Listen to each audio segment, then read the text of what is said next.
Hello everyone, I welcome you all to this new lecture on the subject of Business Administration Special Paper 5. In this lecture, we are going to start with your second chapter, Human Resource Planning and Development. Before we begin with this new chapter, I would like to give you a small recap to the previous lectures. So as you know, initially in the very first lecture I gave you introduction to your syllabus, where we talked about all the chapters one by one which are part of your syllabus. Then in the next lecture we started with the first unit titled Human Resource Management and Overview. In this unit we discussed various concepts starting with definition of human resource management.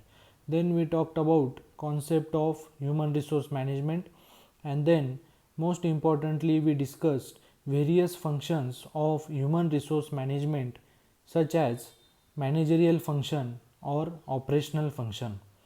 Then in the next lecture we discussed approaches to human resource management, and again one of the important concept that we talked about was challenges in changing business scenario that the human resource department has to face.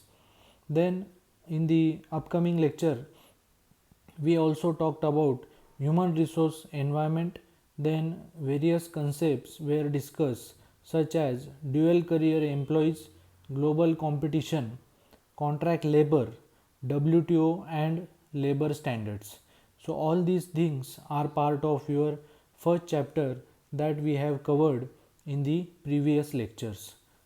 So here we will start with the second unit, which is human resource planning and development. As you can see in the title, two things we are going to discuss, that is planning the human resource and developing the human resource.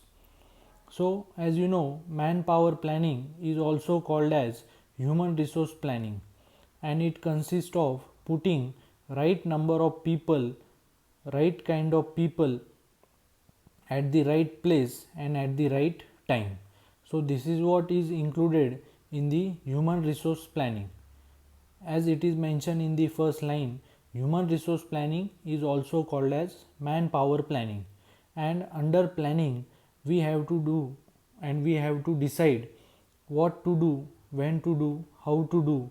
So all these things in relation to human resource are done under planning, and under planning we decide what people or what kind of people will be placed at what time and in which department. In the second paragraph you can understand that effective manpower development provides support for current and future employee development, which includes providing new employee orientation, helping employees to develop their careers, identifying performance gaps, optimization of performance. So all these things are part of development. So that is, first you have to plan your human resource, and then once you acquire the required human resource, then you have to develop them so that you can make maximum utilization of those employees. Now the first point that we will discuss in this chapter is objectives of manpower planning. That is why it is necessary to do manpower planning. So the first objective is need of manpower for the business. Here what is done is that as a human resource department one should know how much manpower is required, and accordingly the need of manpower is estimated under manpower planning. The second objective is recruitment of employees. So once you know how many employees you need or what kind of employees you need, the second thing that you do is you recruit or you select those kind of people to be working as the employees. The third objective is expansion of business. So when you want to expand the business, you should have right kind of human resource available so that you can expand your business and you will have enough manpower to operate or to control those extended business activities. The fourth objective is impact of technology.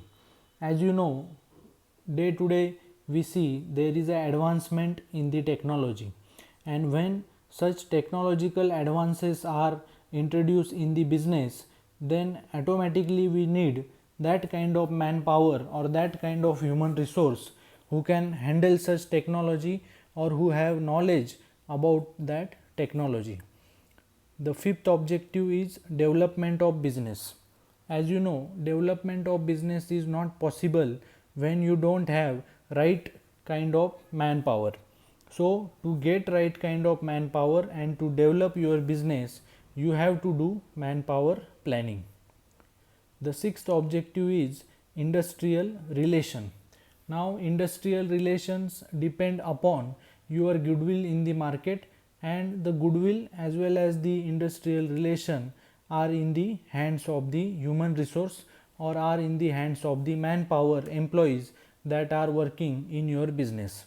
So when you have a good manpower, well developed manpower, well planned manpower, then automatically your industrial relations are well maintained. The seventh objective is to maintain balance in manpower. Balancing the manpower is again one of the difficult tasks. That is, many times we see when one employee gets retired, we don't find a suitable replacement to that employee. So in that case the business may have to face various losses.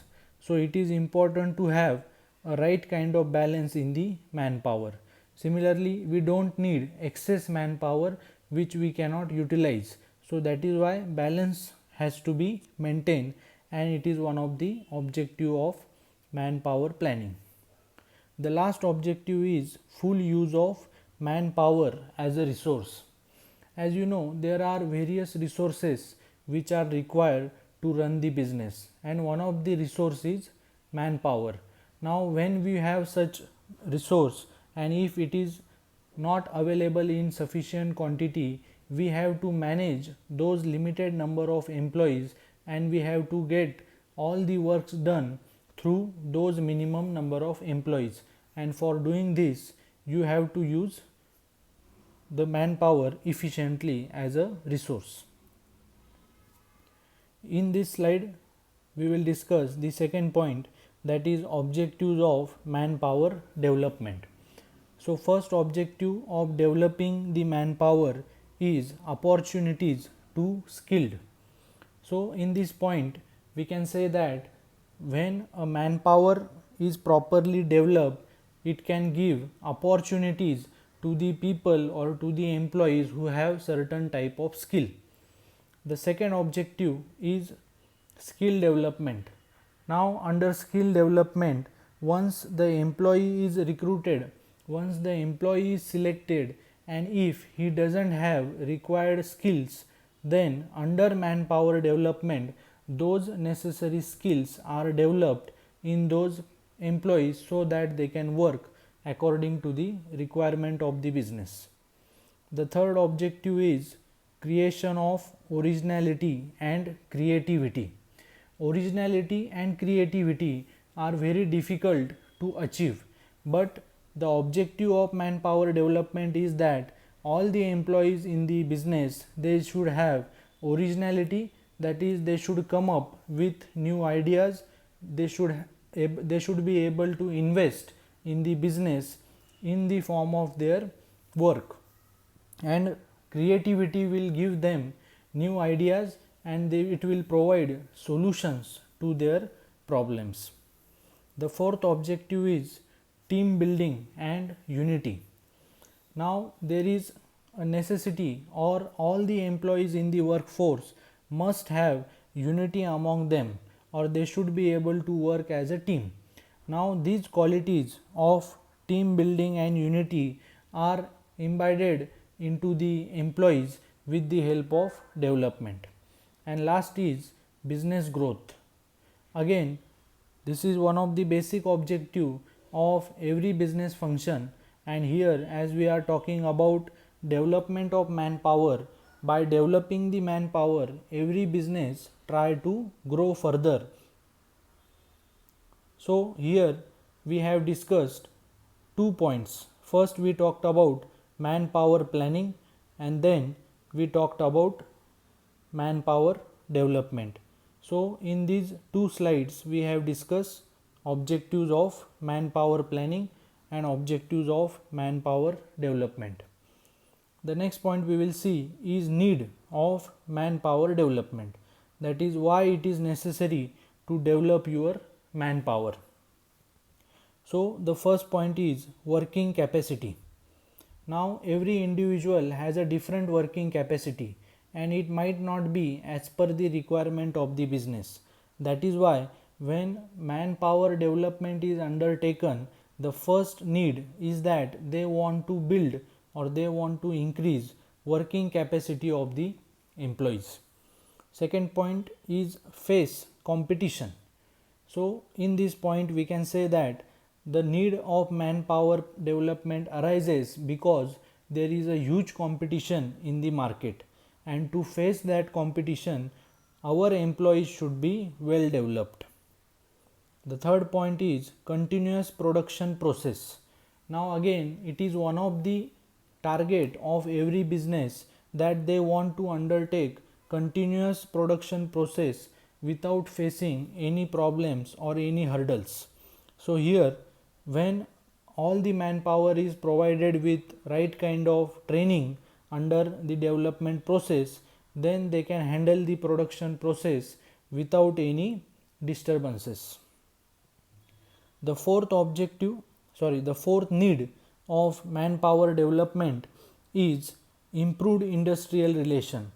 So as we discussed in the previous slide, industrial relations can be improved when you have well developed manpower available with you.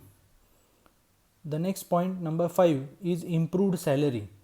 Now the salary or getting the salary is one of the important expectation of the employee from every business, but to get the expected salary one should have those kind of skills and qualities so that he can ask for that much of salary from the business.